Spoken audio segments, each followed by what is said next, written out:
Okay, so let's start with this. What if you hold within you a potential, um, like a power so vast, so incredible, that it just dwarfs anything you've ever consciously accessed? Right. A hidden power, an innate capacity that if you could truly understand it, unlock it. Well, it could radically reshape your circumstances, maybe open doors you hadn't imagined, and, really impact your professional life, maybe even your financial reality. It's a pretty electrifying idea. Yeah, and that's the idea we're really plunging into today in this deep dive. And it feels, well, less like just a hypothetical question and more like a promise when you actually get into the source material we're looking at. Okay. We're drawing insights from this book, Catch Binan Kanan Bantanich Chen, which basically translates to How to Turn Your Abilities into Money by Earl Prevet. How to turn your abilities into money. And what's crucial here, I think, is that this isn't just abstract philosophy or some kind of theoretical musing, right? Not at all. Earl Prevet, he had his AB and LLB, so he had credentials, but he grounds this guidance in really practical terms, stuff often pulled directly from his own life, his work. Like that story about him selling millions of dollars in life insurance over the phone? Exactly, to people he'd never even met. So he wasn't just talking about these principles in a vacuum. It seems like he really lived them, tested them out himself. Right, he walked the talk, so to speak. Pretty much. He's presenting essentially a roadmap based on observed reality and, applied effort, framing it as practical methods you can actually adopt, not just interesting ideas to think about. So our mission here in this deep dive, and we've really crafted this for you, our listener, if you're looking for that clear structure, those memorable details as the aha moments, is to journey through these core principles and practical methods that Earl Prevet lays out. We want to help you grasp the nature of your own inherent capabilities and, maybe most importantly, understand how to activate them, how you can translate that inner potential into, well, tangible prosperity. And we're pulling directly from the book's structure, its anecdotes, to guide us through this. It really offers a unique perspective on self-improvement, doesn't it? It does. Everything is framed through this lens of actionable ability and its real-world impact. Okay, let's unpack this then. Yeah, let's do it. And the source material, it immediately confronts us with something pretty stark, actually. It anchors the entire framework in the most fundamental place, our inner world. Right. It kicks off with this powerful image, almost unsettling. The author talks about seeing this old man who just looked completely beaten down, defeated by, the circumstances of his life. Wow. And the thought that hit the author with this kind of chilling clarity was, that could also happen to me. That's a heavy thought. It really forces you to ask, okay, what separates that man's fate from mine, from yours? Exactly. And the source, interestingly, doesn't point fingers at external forces as the main culprits. It identifies the real enemies as being inside us. Yeah, excessive emotions, things like pain, envy, hate, prejudice, inferiority complexes, temptation, depression. It says these aren't just feelings floating by, they're destructive internal states. Oh, okay. So the defeat isn't caused by the bad luck itself necessarily, but by how these internal states make you perceive and react to the luck. That's the core insight right there. Spot on. These internal states, these negative emotions, these limiting ways of thinking, they fundamentally changed that old man's perspective. They altered his attitude, his whole way of thinking and living. So his outward appearance was just reflecting what was inside. The source describes it exactly like that. His outward appearance, the hardship etched on his face, it was like a direct painting of the thoughts and feelings churning inside him.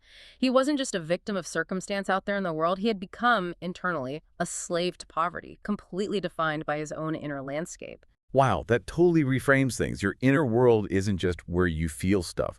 Wow. It's like the engine room determining how you see opportunities, how you react to challenges, and ultimately what you actually make possible for yourself. And to really hammer home how foundational this inner state is, the source shares this really vivid story. Okay. There's this master who has everything confiscated. He and his servants are left with absolutely nothing. But one servant gets permission to keep just one thing. One thing. What did he choose? Food. A tool. Nope. He chose a shield against negative thoughts. A shield against negative thoughts? Yeah. Seriously. Over something tangible, something for survival. Yes. And when the master, totally astonished, asked him why, the servant explained that the shield was the only thing that could truly help him when all his other tools failed him. Wow. He claimed this internal shield had actually opened more doors, created more opportunities for him throughout his life than all his other tools combined. That story. That's incredibly impactful. It really hits home the principle. Your inner mental state, your thoughts, your attitude, your resilience against negativity, Yeah, it isn't just some nice-to-have trait. right. According to this source, it's maybe your most critical, most powerful asset. It's the tool that works when literally no other tool can. It's the bedrock, and one of the biggest internal enemies the source zooms in on is fear. Fear. Always a big one. Yeah, and it offers a definition that might surprise you. It says fear is largely formed from things you've heard, things people have spoken about, often based on rumor and superstition. So not necessarily based on actual present danger. Often not. It suggests it's frequently rooted in ignorance or superstition about higher powers, maybe a perceived lack of goodness or a lack of love. It's built on shaky information or misinterpretation. Interesting. So a lot of fear is kind of constructed Yeah. from bad data. That's the perspective here. And it quotes the great British statesman Lloyd George, who apparently said, "Face half your enemies and they will disappear. Then face the other half and they too will disappear." Just the act of confronting them dissolves their power. Exactly. And the source really emphasizes that cultivating mental peace, that feeling of absolute security, comes from actively choosing to focus on positive thoughts, even while negative thoughts might still be swirling around. So it's not about eliminating the negative, but deliberately choosing the positive. It's about deliberately cultivating and dwelling on the positive. It really highlights your agency, your power to direct your own mental energy. Directing that energy. That leads us right into another crucial internal state, the source contrasts. Just being interested versus having real passion. Ah, yes. The Whistler anecdote. The famous artist James McNeill Whistler, he shows a painting to a patron. And the patron gives this polite, lukewarm response, "Certainly it is beautiful." Whistler just explodes, right? Damn it! Isn't it beautiful? Yeah. He wasn't looking for politeness. He was demanding an emotional reaction, passion. And the source drives home this point. Mere interest. That's easy. Anyone can be interested in something. But passion is the engine that actually changes the world. Indifference, or even just a lukewarm approach, leads straight to failure. Success, it says, is hot. Right? You simply cannot stir others, inspire action, or create real value with just lukewarm interest. In this framework, lukewarm is basically synonymous with failure. Okay, so the foundation is really mastering this inner world, building that mental shield, confronting fear, transforming that passive interest into active, burning passion. These aren't just feelings. They're presented as capabilities you have to actively cultivate. That's absolutely the starting point. And once that foundation feels strong, then we can turn to the concept of ability itself. What is this power within us that the book promises we can turn into money? Yeah, how does the source actually define ability? It defines ability simply as the power to act. It's a quality, the state of possessing the necessary elements, physical, moral, intellectual, legal, whatever, or the energy required to do something. The capacity for effective action. Basically, yes, the power to do. And the source brings in this really mind-bending idea here, referencing Professor William James. That famous psychologist. That's him. James estimated that the vast majority of human potential, get this, something like 90% of our true ability remains hidden, submerged beneath the surface of what we consciously use. Like an iceberg. Exactly like an iceberg, with only that tiny tip visible above the water. 90%. That's not just a little bit of unused capacity. That's like an entire hidden continent inside us. It is. It's a staggering thought. And to make this idea really visceral, the source shares that powerful, almost heartbreaking analogy of the Amazon River explorer. Oh, right. Their ship was adrift, way out in the ocean, desperate for fresh water. Yeah, near death from thirst. Terrible situation. Then a passing ship spots them. The explorer crew frantically signals for water. And the rescuer captain shouts back. Just this simple, profound instruction. Cast down your bucket, you are on the Amazon. They were floating on fresh water the whole time. Miles and miles of it, pouring out from the river into the sea. And they were dying of thirst right on top of it. Exactly. Surrounded by the very thing they needed for survival. And they didn't realize it, didn't see it, didn't know how to access it. Wow. And the source uses this as a direct parallel for human potential. It suggests many people are just like those explorers. We exist in a world full of opportunities, sure, but more importantly, we possess this immense reservoir of ability within ourselves, and we fail to recognize it, fail to use it. We're dying of thirst while floating on our own fresh water, our own hidden potential. That's the analogy. It's powerful, isn't it? It really is. So the core insight here is kind of paradigm shifting. It suggests the biggest barrier isn't necessarily a lack of external opportunity, Right. but a lack of recognition and activation of the vast talents and abilities already hidden within us. That seems to be the primary takeaway. The sources aren't saying opportunity isn't out there, but that your greatest reservoir of power is internal. And it's flexible, right? Ability isn't fixed. Exactly. The source adds that human ability isn't static. It's flexible. The same raw materials can be used for destructive weapons one year and then transformed into tools for convenience the next year. Oh, Purely based on how human ability is applied, the method used. And importantly, diligence, consistent effort, is presented as the force that refines and expands this flexible ability.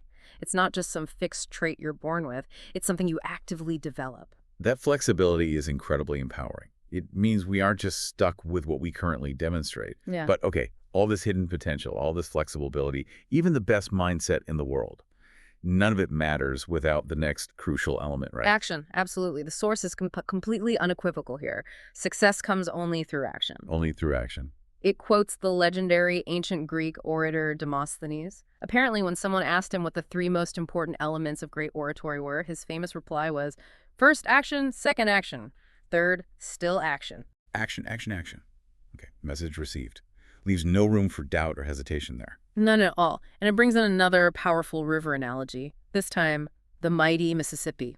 Okay. The source reminds us the Mississippi doesn't just sit up there at its source, dreaming about the distant Gulf of Mexico. It moves. It starts its journey, gathers strength from countless tributaries, and winds its way relentlessly towards its destination. Like that line from the song, Old Man River, he just keeps rolling along. Precisely. The message is all about continuous movement, persistent progress. The source states that once you have a plan, once you've made a decision, you have to start now. The river doesn't delay its flow, does it? No, it doesn't. So if action is the key, what's the main enemy blocking it? Procrastination. Plain and simple. It's identified as a major reason why people end up feeling like slaves to fate. It's the thief that steals your time, steals your opportunity. So how does the source suggest we fight that inertia, that urge to delay? It makes a really powerful point.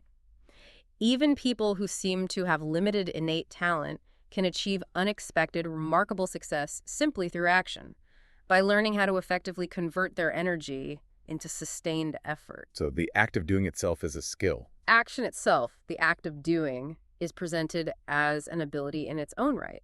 Even the greatest, most dazzling talents are basically useless, just potential floating around like that Amazon fresh water if you don't translate them into action and actually prove their worth to the world. It's the doing that validates the talent. Makes sense. Yeah. And the source takes us even further by discussing proactiveness. Proactiveness. It calls proactiveness an essential part of life's journey and a true measure of your ability. If you're proactive, constantly moving forward, you don't need to worry quite as much about whether your innate talent is, enough. Okay. Fate, it says, tends to favor those who resist inertia, and the greatest rewards. They go to those willing to expend significant effort, even for what might initially seem like just a small advantage. And building on that proactiveness, there was something even more, electrifying. Boldness. Ah, yes, boldness. It quotes the fiery French revolutionary Georges Danton. He was famous for rallying the French armies during a really desperate time. His call to arms was de l'audace, et encore de l'audace, et toujours l'audace. Which means, Boldness, and again boldness, and always boldness. wow, that's intense. So action is necessary, proactiveness moves you forward. Yeah. What does boldness add to the mix? It seems like it's that extra spark, that higher gear. It's taking action with real conviction, with courage, especially when things are difficult or uncertain. It's that spirit that says, okay, I will not be defeated, I will push forward. Got it. So we've got the critical inner world, the vast hidden ability, and the non-negotiable power of action and boldness. Then the source presents this fascinating framework for understanding yourself as a complete integrated system. Right. It views the individual not as just a collection of disparate parts, but as a complete organization, a composite unit made up of 4 fundamental components. 4 essential parts. What are they? Okay, first, the body. Pretty straightforward. Your physical form. It requires regular, conscious nourishment for its very existence and function. Makes sense. Gotta feed the machine. Second, nature, or the self. This is interesting. It forms your inherent shape, your unique species being, as the source puts it. And it says this part needs special attention. Special attention. How so? It's not just about physical health. It seems to be more about understanding and nurturing your essential character, your innate form, what makes you uniquely you. It feels less about doing for it and more about recognizing and being true to it. Requires deep self-awareness. Okay, that's a bit less obvious than the body. Kind of like the underlying blueprint of who you are. Something like that. It's the inherent structure that needs mindful care beyond just feeding the physical body. Third is the mind. The control center. Exactly. It directs the person and its crucial need, according to the source, to be consistently filled with positive thoughts, which loops right back to that foundation we talked about, the power of your internal landscape. Right, the mind is steering the ship. And it needs the right kind of fuel, the right inputs. Precisely. And finally, number 4 is the spirit. This is described as the source of inspiration and the creator of passion. And what it needs is to be inspired and sustained by undying faith. Undying faith. Does that mean religious faith necessarily? Not necessarily, no. It seems to be more about a deep-seated belief in possibility, in purpose, in the power within you, a kind of fundamental optimism and trust. Body, nature self, mind, and spirit. So these are the 4 pillars that make up you in this framework. That's the idea. And the source really emphasizes that when all 4 of these components are cared for diligently, given the specific attention they each require, they start to harmonize. They work together in balance. And that harmony leads to? That synchronization, that working together, is what leads to health, happiness, and critically, the ability to effectively build success. It's a truly holistic approach then.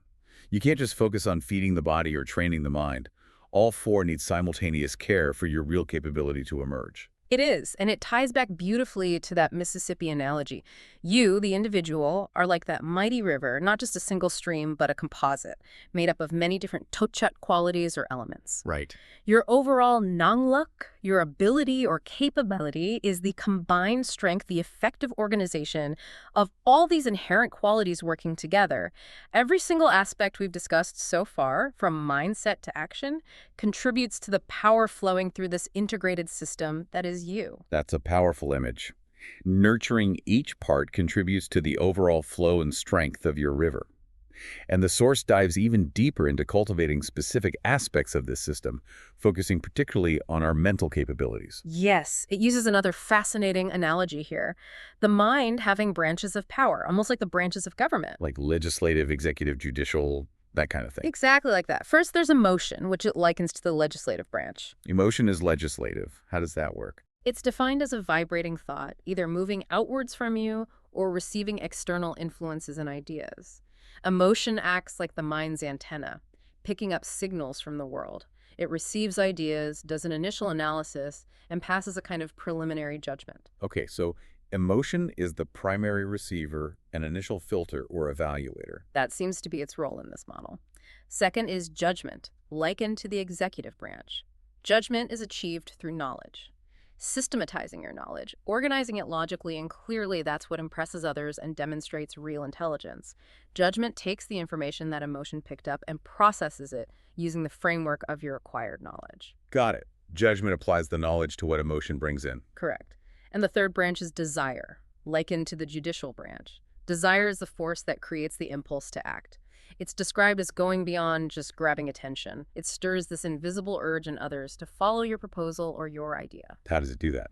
The source notes this is rooted in understanding the primary interests of people.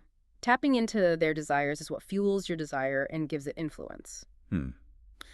Emotion receives and initially judges, judgment processes with knowledge, and desire provides the drive and the ability to influence others by connecting with their core interests. It's like a cycle. It really is presented as a dynamic cycle. And the source further breaks down mental ability by listing 5 key capabilities in one chapter: observation, focus, memory, reasoning, and action, which, of course, we've already covered as absolutely essential. Okay, let's zero in on those mental ones again. Observation, that seems like the obvious starting point, right? Just taking things in. Right, the initial act of perceiving the world around you. Yeah. Then there's focus. The source describes this as absolutely crucial for efficiency. How crucial. It mentions the author's personal goal of training himself to shave in under 2 minutes purely through intense concentration. Wow. That's focus. It is, but it also suggests more playful ways to train focus, like setting a timer, say, 20 minutes, and trying to form as many words as possible, 4 letters or more, from a long word like procrastination. It's all about consciously directing your mental energy. That makes sense, training that laser-like attention. What about memory? Memory. The source notes it comes from the Latin word memor, meaning to note. And it emphasizes that memory isn't just passive retention or rote memorization, it's the strength and reliability of active recall. And how do you get strong, reliable recall? The key. Paying attention in the first place to what you actually want to remember. If you don't consciously note it, register it, you don't recall it reliably later. Simple as that. So conscious attention is the absolute prerequisite for effective memory. Okay. And reasoning. Reasoning is all about applying logic to reach sound conclusions. Actively avoiding that common trap of making hasty conclusions, which inevitably lead to wrong assumptions. It's about thorough deliberation, carefully weighing the information you have to confirm or refute your initial thoughts or assumptions. Basically slowing down the thinking process to make sure you're accurate. Precisely. And the source ties all these mental tools together with the incredible power of words. It really stresses the importance of analyzing words, truly understanding their full meaning, and then using them accurately and effectively in conversation to make them your asset. Accuracy is key. Immensely. Apparently, Joseph Pulitzer, the legendary journalist and publisher, had the single word accuracy printed in bold letters and placed prominently on his desk. A constant reminder. Accuracy in language reflects accurate thinking. That's the connection. And the source highlights the profound psychological impact words themselves can have. It mentions studies showing that words alone can trigger physical or emotional responses. Just hearing the word lemon can make you salivate. Thinking about roast beef can make you feel hungry. It's incredible, isn't it, how powerful those simple linguistic symbols are. It really is. And the source gives this grand historical example. Napoleon Bonaparte. Yeah. Physically, he was actually shorter than many of his generals. Yet, he led vast armies, commanded absolute obedience, inspired hundreds of thousands. How? Not through physical presence, but through the sheer power of his words. His words commanded armies. Words, the source states flatly, can compel action, lead people, and ultimately lead to victory. So mastering language, both in speaking and writing, is presented as a vital ability to cultivate. Okay, beyond these specific mental tools like focus and reasoning, the source discusses a higher level capability. Vision. Yes, vision is presented as the fifth way to develop your ability, and it draws this interesting contrast. Most people, it says, only believe what they can physically see. They focus on the outward appearance of things. Right. Seeing is believing. But true ability and many of the most powerful forces in the world are actually unseen. Things like intelligence, the wind, sound waves, life itself, the soul, electricity. You cannot see electricity flowing through a wire. You only see its effect when the light turns on. Exactly. The source rather grimly notes that if you truly doubt its unseen presence in an exposed wire, you can always touch it to be convinced. A rather shocking demonstration. Indeed. But the point is clear. Visionary people are those who learn to harness this unseen potential. They looked at stored water behind a dam and saw not just a lake, but hydroelectric power. They understood unseen forces like combustion and created engines harnessing horsepower. So vision develops foresight. Yes, the ability to see possibilities before they are manifest. And critically, it turns hindsight into profit by helping you learn from the unseen causes of past outcomes. Everyone, the source asserts, has vision. The challenge is to consciously use it. So vision is about seeing the invisible potential, the possibilities, not just the obvious, tangible reality. That's it, exactly. And building on this, the source talks about coordination. Coordination of what? Coordination of ideas, the harmonious linking of ideas. When your ideas, your thoughts, your different capabilities connect and work together in a coordinated, harmonious way, they empower and brighten your overall ability. And conflicting ideas. Conversely, conflicting ideas create internal friction. They diminish your ability, waste energy, and prevent you from effectively achieving your goals. Internal harmony prevents that wasted effort. Makes sense. And then there's self-conviction. Ah, yes. The source calls this one of the hardest things to develop. But it states, once you truly achieve it, you can then easily convince others. Self-conviction. It breaks down the word itself, right? Con, meaning with, and vincere, meaning to conquer. Right, to conquer the doubts within yourself. That's the absolute core of it. And how do you develop that? It requires careful deliberation before you reach a conclusion. Hasty judgments lead to wrong assumptions. You need thorough, patient thinking to really confirm or refute those initial assumptions. Once you arrive at a sound conclusion based on that deliberation, acting decisively on it is what builds and strengthens your self-conviction. So it's grounded in the truth you've established in your own mind. Exactly. Accepting and acting on that internal truth fortifies this inner certainty. It's the direct opposite, the source implies, of those talented people who are maybe timid or lack boldness, who hold back from pursuing their dreams because deep down they aren't truly convinced themselves. Yeah, you see that sometimes. Self-conviction is presented as the composite sum of everything. You are your character, your developed abilities, your inner resources. And acting decisively based on that sound self-conviction is what brings you status and authority in the world. Okay, that covers a lot of ground on cultivating our mental and emotional capabilities. The source also touches on a more physiological approach, Yeah. boosting energy levels. Yeah, this section starts with a nod to Shakespeare. The spirit is willing, but the flesh is weak, but it immediately pivots. The source kind of counters this with its own principle, spirit determines matter. But then, interestingly, it offers a very science-backed method to double your energy, explicitly without needing strenuous ancient exercises. It's all about optimizing the body's fundamental processes. Double your energy. Okay, that sounds pretty appealing. How does the source suggest we do this? It outlines 4 key daily practices. First, efficient breathing. Breathing. Yeah. The source states most people only use about 50% of their lung capacity. And air, specifically oxygen, is absolutely vital for the blood, for life itself. The suggestion is simple.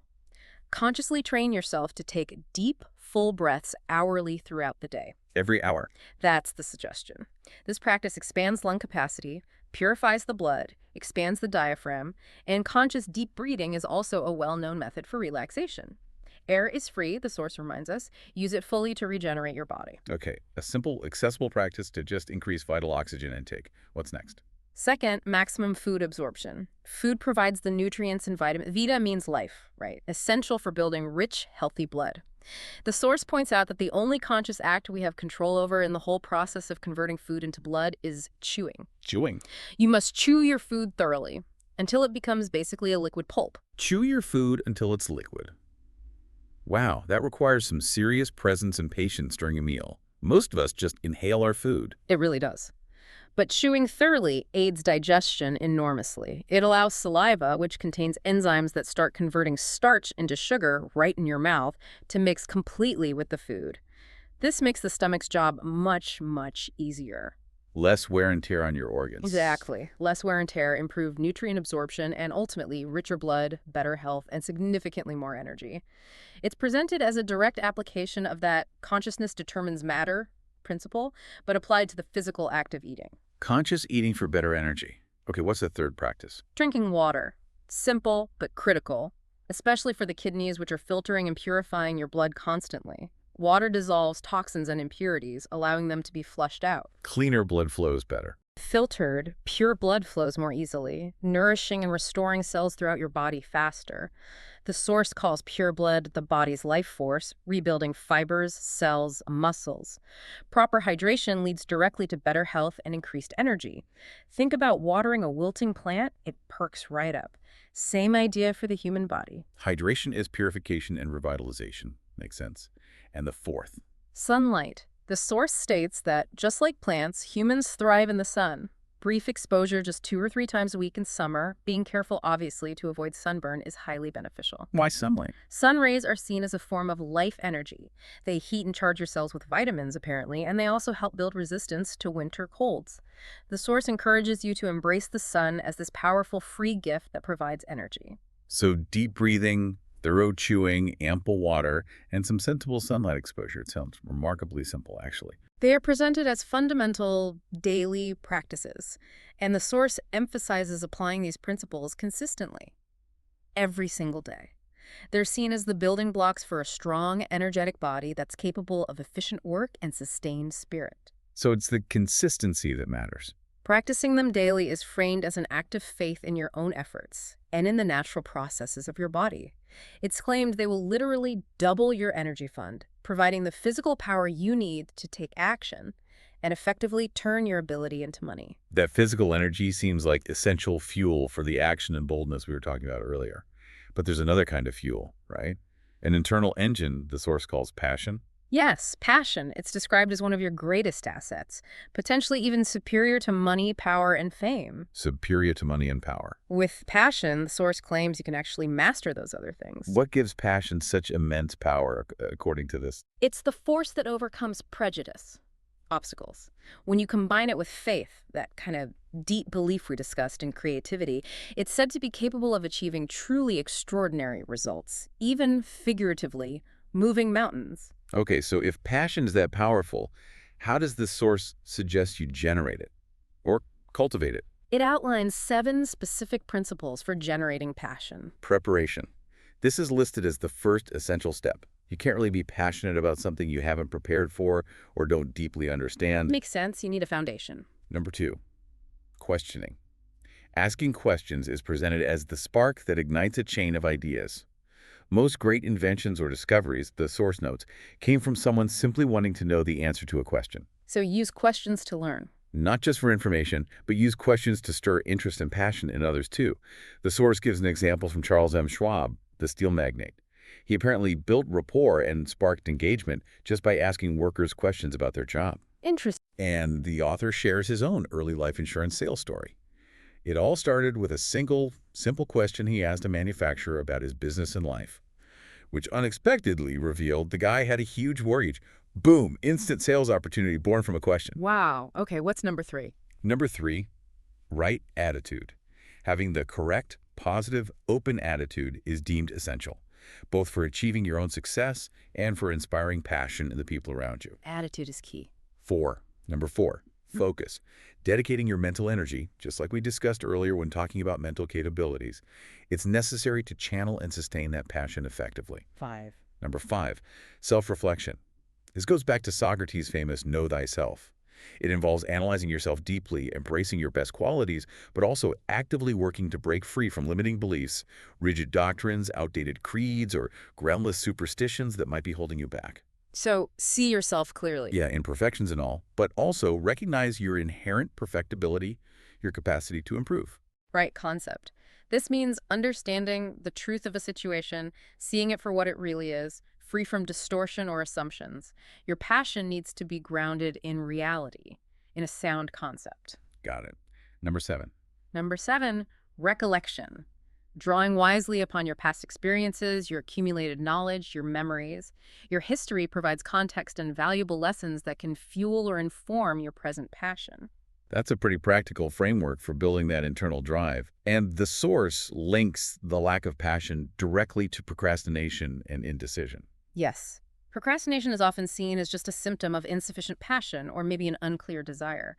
So the call is to act now, using these 7 principles to ignite that fire within. You already have underlying motivations, your hopes, your desires. Passion is the force that turns those abstract motivations into tangible reality. Okay, but is there a risk? Can passion become destructive if it's not managed properly? Absolutely. The source addresses this directly. It compares passion to valuable electricity. You don't want to waste it or let it run wild and cause damage. So control it. It invokes that ancient Greek saying, "Meton again," which means nothing in excess, and applies it directly to passion. You have to control, direct, and manage your passion wisely, guided by good judgment and appropriate social standards.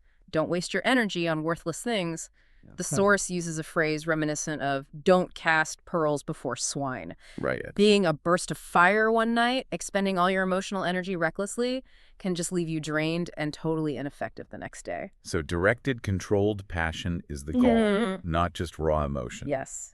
And the outcome of wisely applied passion, according to the Lors, it's profound. It inspires confidence in others. It makes people trust you, want to cooperate with you, genuinely like you. It makes your work, your ideas, your sales efforts compelling, sincere, irresistible. And ultimately, it's the engine that turns your abilities into money. And it ends that section with a powerful quote. Yeah, a slightly rephrased line from Shakespeare's Julius Caesar.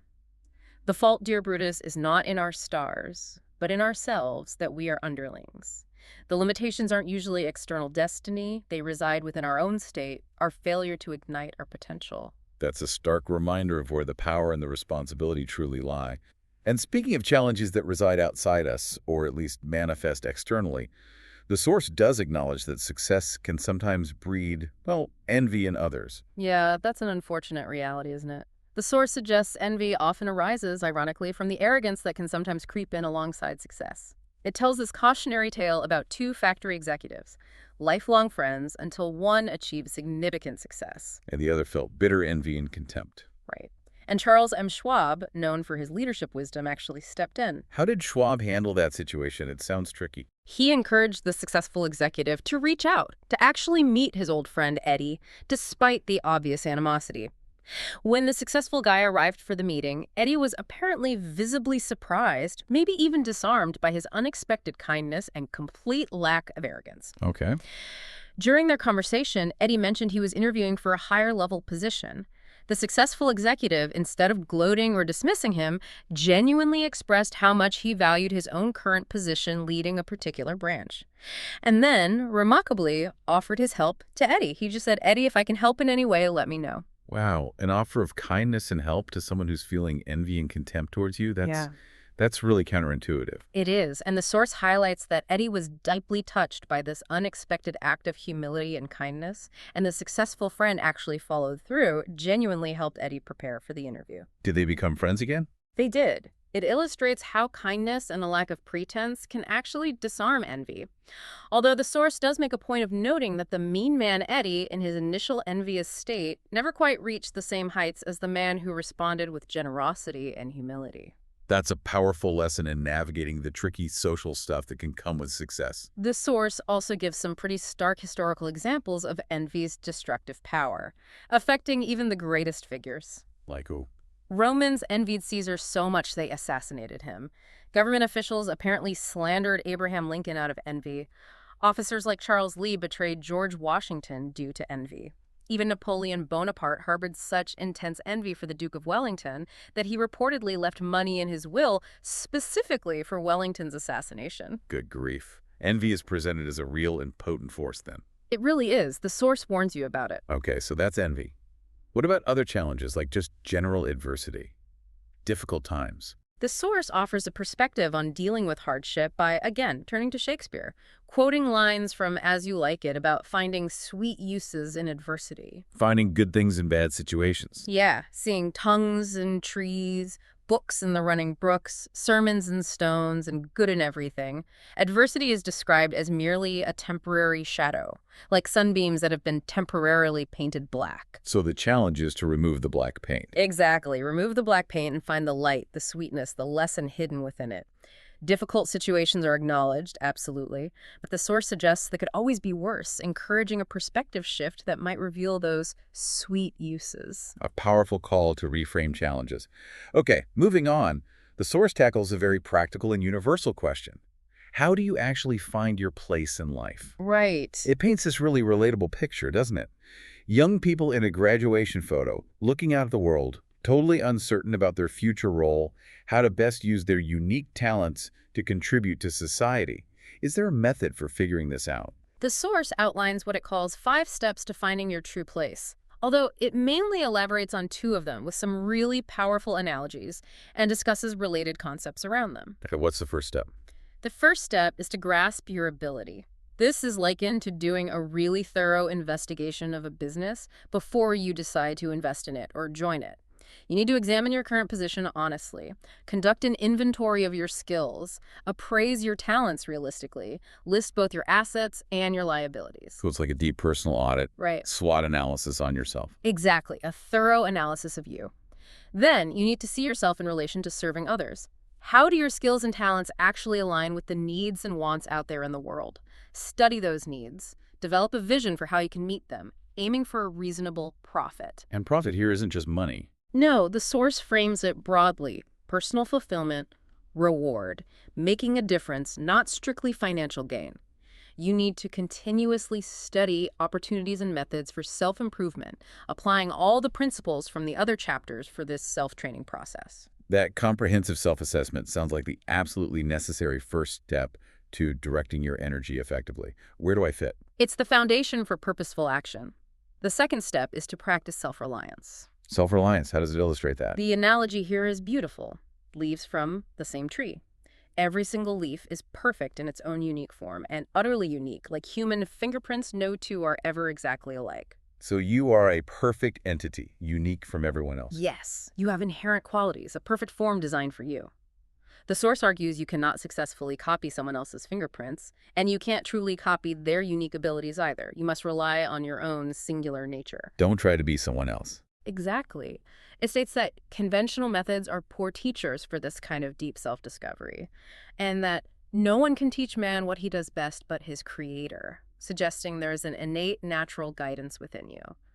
It uses the example of a bird singing its song perfectly, without any formal lessons, as an illustration of this deep, self-reliant ability expressed naturally. Relying on your own unique blueprint, your inherent capabilities. And speaking of inherent capabilities, the source makes an interesting distinction between instinct and intuition. Instinct versus intuition. Instinct, like the basic self-preservation drive, is more primal. But instinct, when you combine it with conscious thought and self-reflection, can evolve into intuition. Intuition is described as immediate perception, a kind of innate knowledge that bypasses conscious reasoning. Like a gut feeling. Often manifests as a hunch or gut feeling, yeah. Particularly helpful in emergencies or for avoiding calamity. The author actually describes intuition as a direct line to the creator, a reliable inner knowing that's a key part of true self-reliance. That's a powerful framing for intuition, gives it significant weight. It really elevates it beyond just a vague feeling. The source also strongly emphasizes patience and being meticulous with details as crucial practices for developing both your ability and your self-reliance. Most people, it notes, tend to overlook or forget that all significant accomplishments are built on painstaking detail and require real patience. Life itself is built on details, isn't it? Absolutely. Talking is word by word, walking is step by step. Every complex action is composed of countless tiny details. Nature itself works in minute details. Think about the sun's energy traveling millions of miles in tiny wave packets meticulously ripening a single tomato in your backyard. That's a great image. The source uses the example of Leonardo da Vinci spending over 4 years meticulously adding detail to the Mona Lisa, striving to capture that elusive expression, which is what made it the timeless masterpiece it is. That level of dedication to detail is just incredible. It illustrates the point perfectly. Learning patience helps you become comfortable working with details. It reduces stress and, ironically, actually increases your focus and speed in the long run. You should learn to enjoy the details, not resent the tediousness often associated with them. Patience, the source assures you, is always rewarded. Okay, so finding your place involves this deep self-audit, cultivating self-reliance, trusting your intuition, and really embracing patience and attention to detail in the whole process. It's a framework for understanding your internal resources and figuring out how to apply them effectively. Now, shifting gears slightly to the external world, the source touches on business and economics, but introduces this natural law it sees as fundamental, the law of averages. Right. The flow of economics. Yeah, It's described as driven by individual effort, isn't it? yes. Economic and social progress, according to the source, doesn't just happen automatically. It's the direct result of accumulated individual effort. Economics itself is described kind of poetically as the distribution of ideas and energy, materialized into tangible things that serve people and contribute to their happiness. And there's always demand for new ideas. Always demand for new ideas or old ideas presented in new ways, for knowledge, skills, improved methods. That's the engine. And opportunity is presented as abundant, right? Everywhere, like that fresh water on the Amazon. Exactly. The source reiterates that. You don't need to beg for opportunity. You need to start acting to reveal and apply your own talents. It highlights America specifically as a nation particularly fertile for those who create new approaches or start new ventures, even in seemingly trivial areas like candy or chewing gum, provided they find buyers. The opportunity for prosperity is framed as almost a constant miracle in the American context, if you bring value. And within this economic flow, the law of averages is presented as this natural law, distinct from random chance or luck. Yes. Initially, the author found the simple folk definition, you put something in, you get something back, kind of insufficient. He wanted a more scientific understanding. So what is the scientific basis presented for the law of averages? The source explains that over a large number of instances, results become predictable. They cease to be mere chance. The classic example is a coin toss. Right. 50-50 chance. For a single flip, yes, it's random chance, heads or tails. But over, say, 100 flips, the results will inevitably tend towards a predictable 50-50 split between heads and tails. Huh. That's not chance. That's the law of averages kicking in due to volume. Okay. So is predictability based on Volume and consistency, not just randomness. Precisely. The lottery is another example. Hitting numbers 1 through 10 in sequence.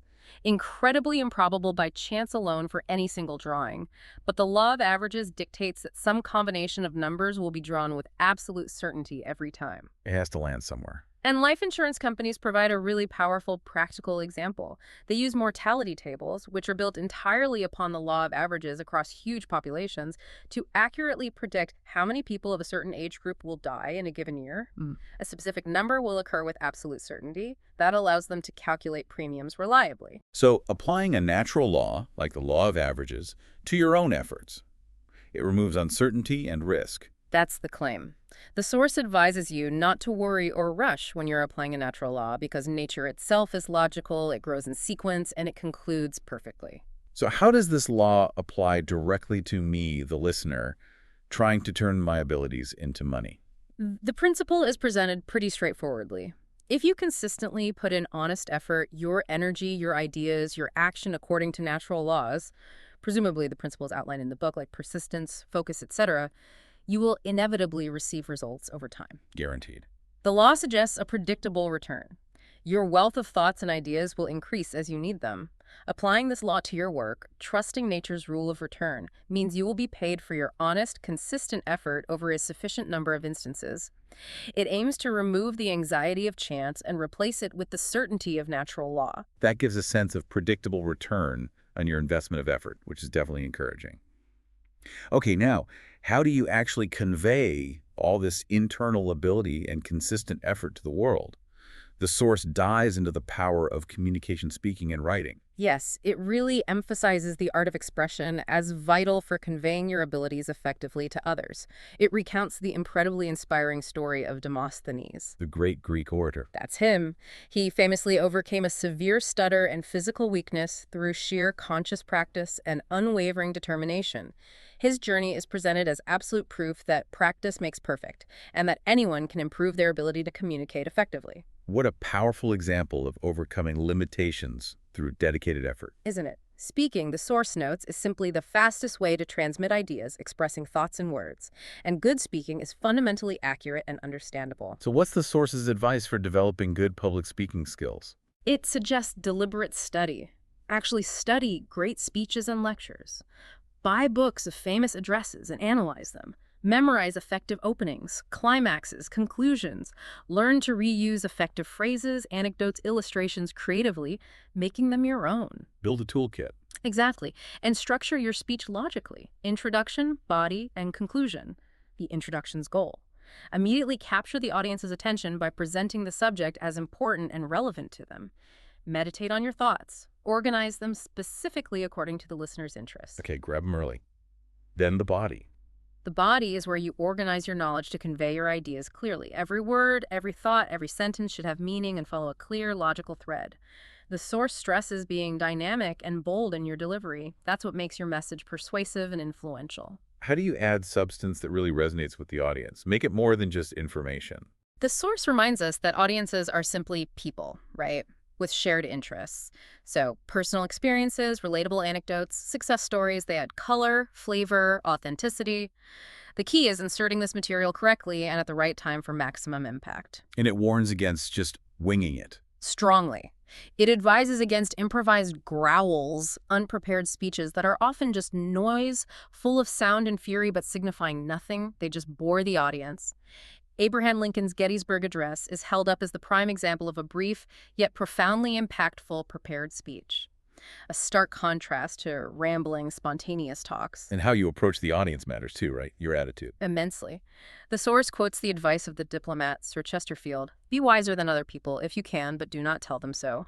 The goal is to make others feel as if they know as much as you do. Approach your audience with humility, seeing yourself as someone who has come to serve or share, rather than impress from on high. Humility gives strength. Paradoxically, yes. It gives you strength and makes a much better impression. The conclusion should summarize your main points, make clear recommendations, and ideally, ask for specific action. Make it memorable, impossible to forget.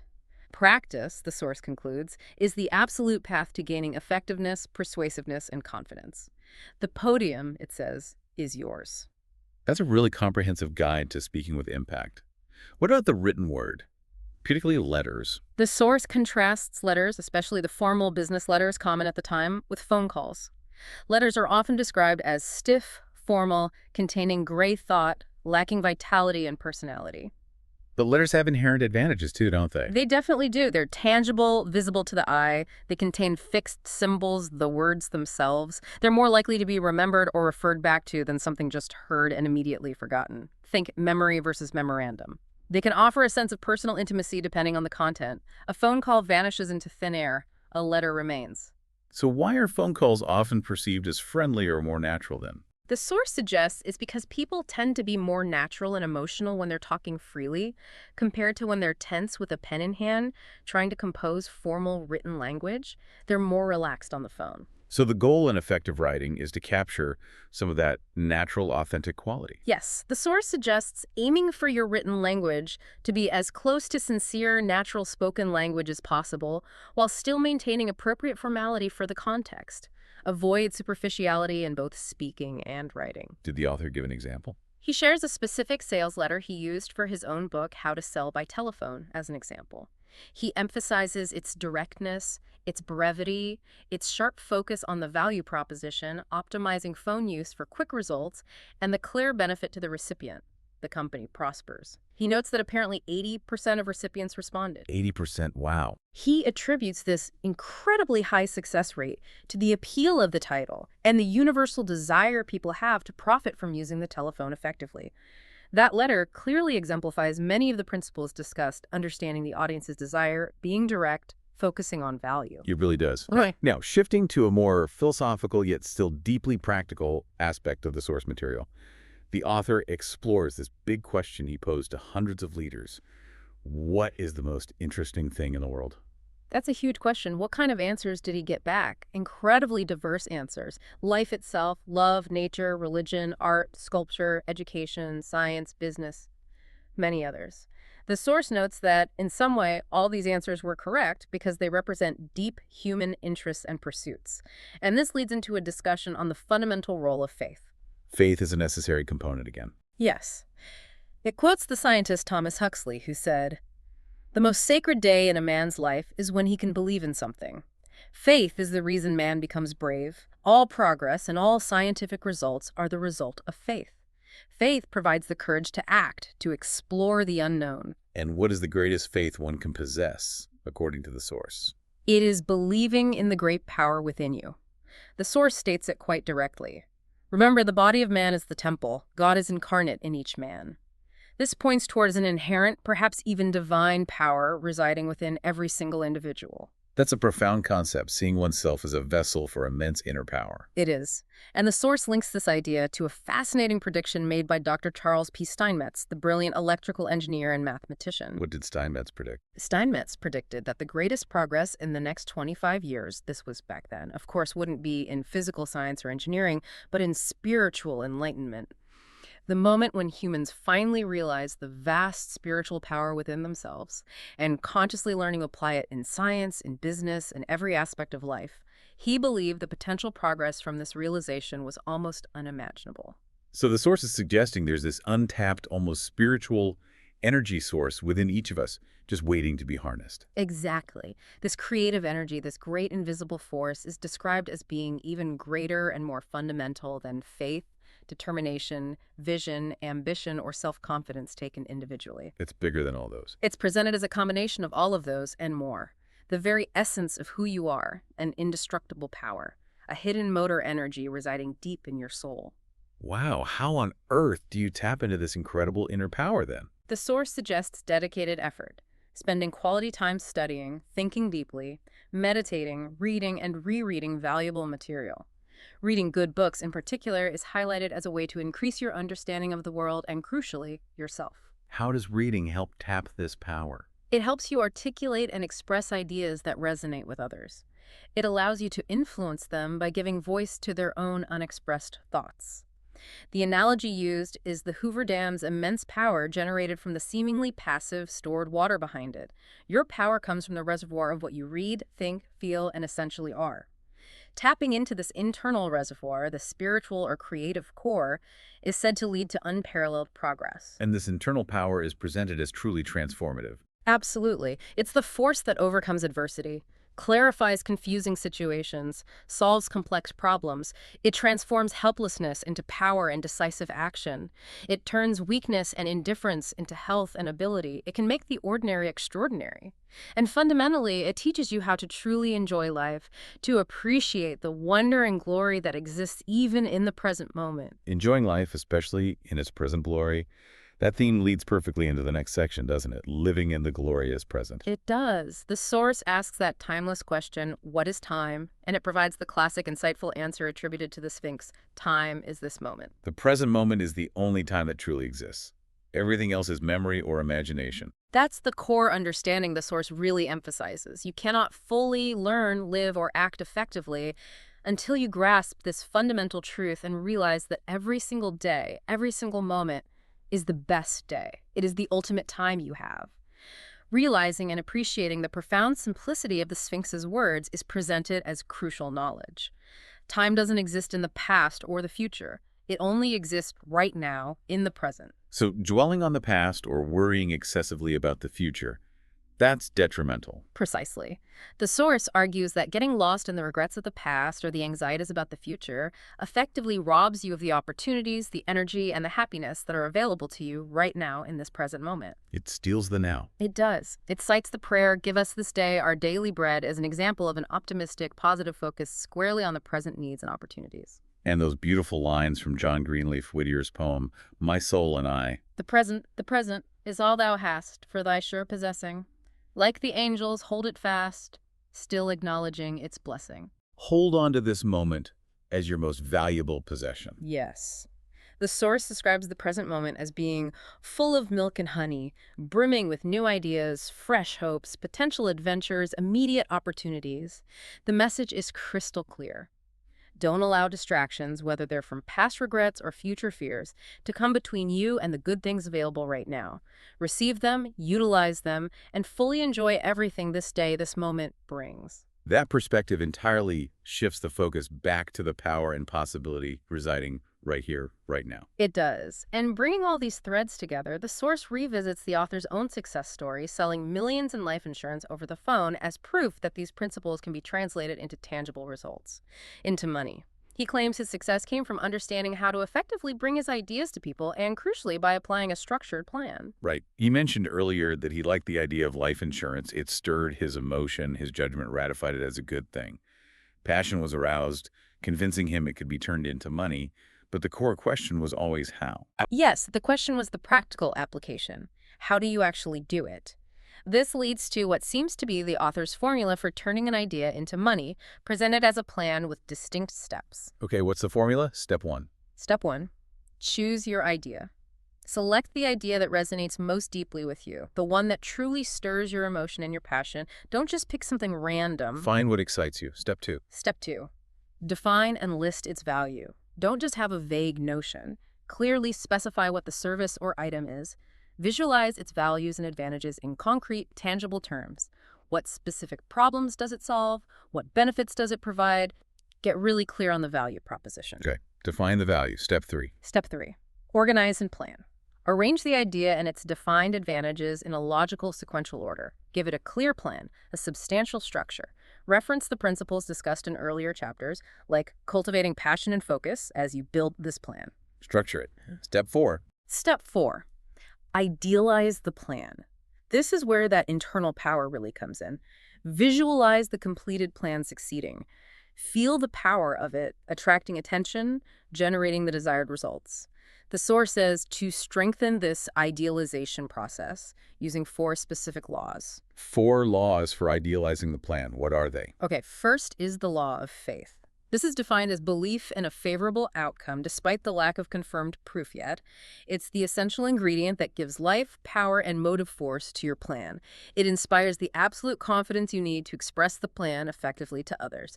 You have to consciously build and strengthen your faith in the plan's success. Okay, law of faith. What's next? The law of imagination.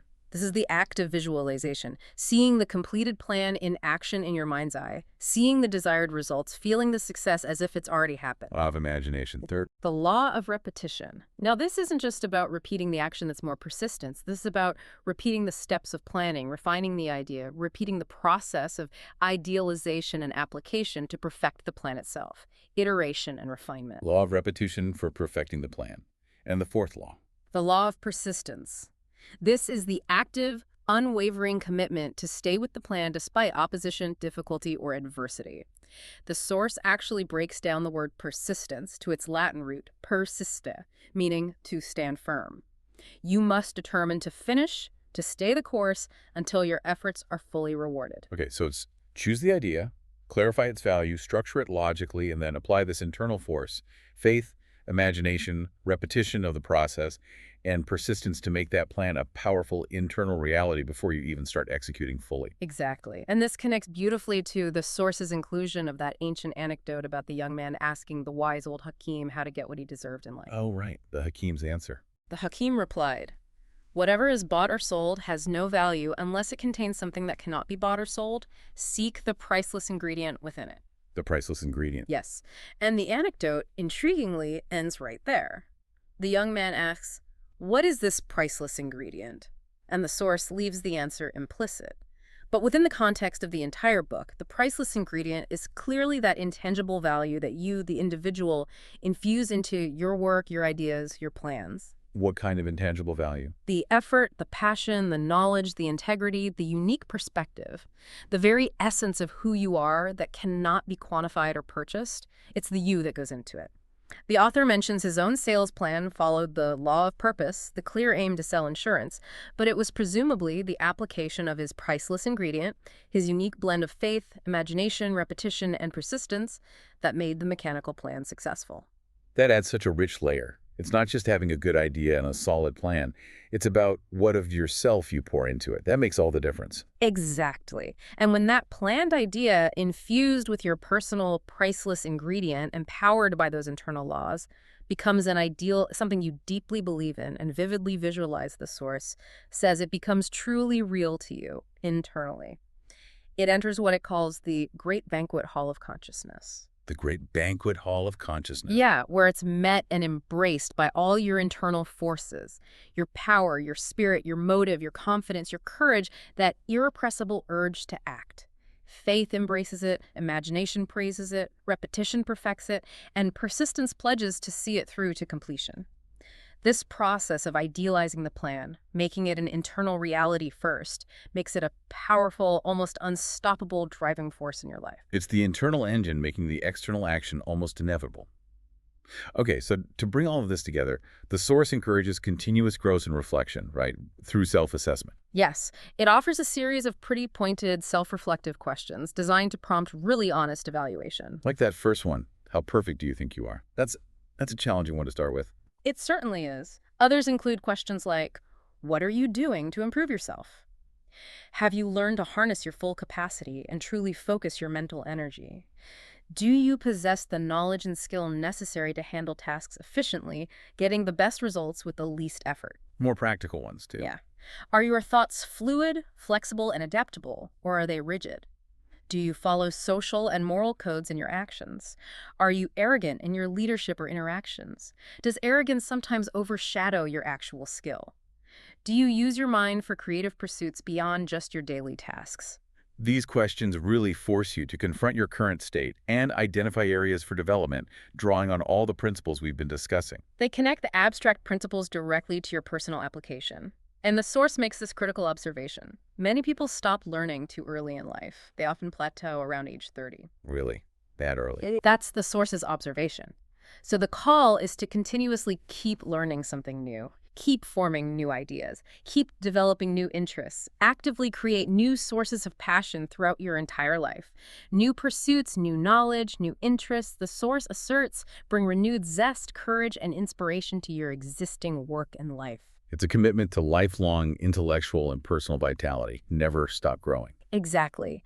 And the source offers this really powerful insight. Doing ordinary things in extraordinary ways will attract far more attention and reward than doing extraordinary things in just an ordinary, mediocre way. It's the quality of the effort. The quality of your effort, that priceless ingredient you add, matters immensely. And you don't need to be born into wealth or privilege to accumulate the gems in your crown, meaning your friends, your money, your reputation, your achievements. These are earned through the diligent application of these principles. It's the how you do something that elevates it, not just the what. Exactly. And finally, the source touches on the path of genius, quoting that famous idea that genius is 1% inspiration and 99% perspiration. Right. Hard work? Geniuses aren't just born brilliant. They are, according to this source, simply those who dedicate themselves relentlessly to perfecting their science or art through sheer hard work and persistence. It quotes Henry Wadsworth Longfellow. The heights by great men reached and kept were not attained by sudden flight, but they, while their companions slept, were toiling upward in the night. Success is built through consistent, often unseen, effort over time, toiling upward in the night. And the final piece of advice is to maintain a progressive attitude. Continuously think and feel progress. The source uses the analogy of Eliza Doolittle in George Bernard Shaw's Pygmalion. By consciously thinking, speaking, and acting as if she were a duchess, she effectively transformed herself into one. Embodying the attitude of progress helps create the reality of progress. Wow. Okay, this deep dive has really taken us on quite a journey through Earl Prevet's framework for turning your abilities into money. It started with that fundamental power of your inner world, your mindset, your shield against negativity, your cultivated passion. We explored the incredible, often hidden potential residing within you, liking it to that fresh water you might be floating on without even realizing it. The absolute necessity of action, proactiveness, and boldness became crystal clear. Right. We looked at yourself as this integrated system, body, self, mind, and spirit, each needing conscious cultivation.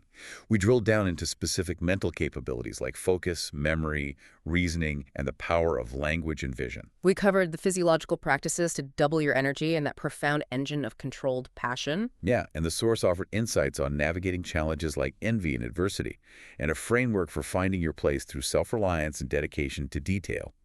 We saw how the law of averages offers a predictable return on consistent effort, and how communication is key to expressing your developed abilities. And finally, we touched on that immense power available by tapping into what the source calls the divine within, and the critical importance of living fully in the glorious present moment, all culminating in that formula for planning and idealizing your ideas to bring them into reality.